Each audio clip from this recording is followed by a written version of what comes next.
आज 23 जनवरी है। 23 जनवरी को सुभाष चंद्र बोस जी का जयंती मनाया जाता है। 23 जनवरी को ही 2021 से पराक्रम दिवस मनाया जाता है उन्हीं के जयंती पे। तो हम लोग कुछ सुभाष चंद्र बोस जी के बारे में हम लोग जानते हैं।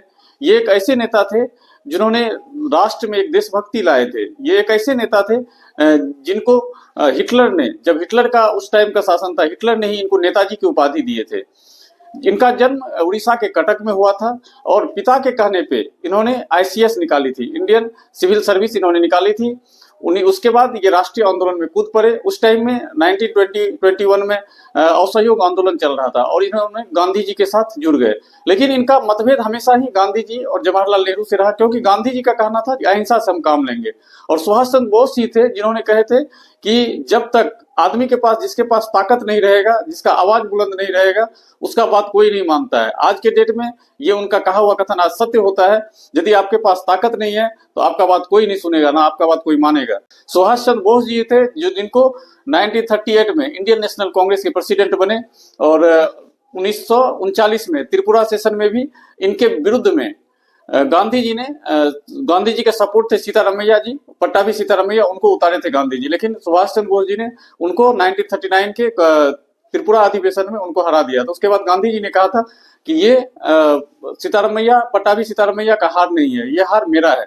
उसके बाद गांधी जी कांग्रेस की जो वर्किंग कमेटी थी उसमें जितने भी अधिकतर सपोर्टर गांधी जी के थे, तो सुभाष चंद्र बोस जी को समझ में आ गया था कि हमको अब कांग्रेस में हम ज्यादा दिन अब रह नहीं पाएंगे। उसके बाद इन्होंने कांग्रेस से इस्तीफा दे दिया। उसके बाद इन्होंने 1939 में ही इन्होंने फॉरवर्ड ब्लॉक का स्थापना किया। फॉरवर्ड ब्लॉक का स्थापना करने के बाद इनको बाद में फिर से अंग्रेज दोबारा से इनको जेल में रखा। उसके बाद जब इनको जेल से छोड़ा गया तो इनको नजरबंद कर दिया गया था।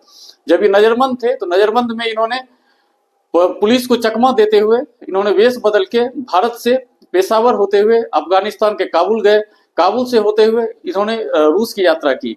जब ये रूस पहुंचे तो इनको लगा था कि रूस इनका कुछ सहयोग करेंगे, लेकिन रसिया इनका सहयोग नहीं किया।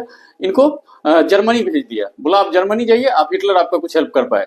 जब ये जर्मनी गए थे तो उस टाइम सोचिए, जब हम लोग का देश गुलाम था उस टाइम इनका क्या रुतबा रहा होगा कि जर्मनी जो उस टाइम सबसे ताकतवर देशों में एक था, जर्मनी का विदेश मंत्री इनका स्वागत वहां पे किया और वहीं पे जर्मनी में ही इनको नेताजी की उपाधि मिला था।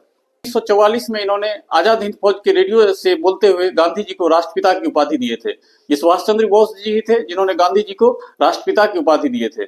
सुभाष चंद्र बोस जी, उसके बाद Jhansi regiment, Jawaharlal Nehru regiment, Mahatma Gandhi regiment,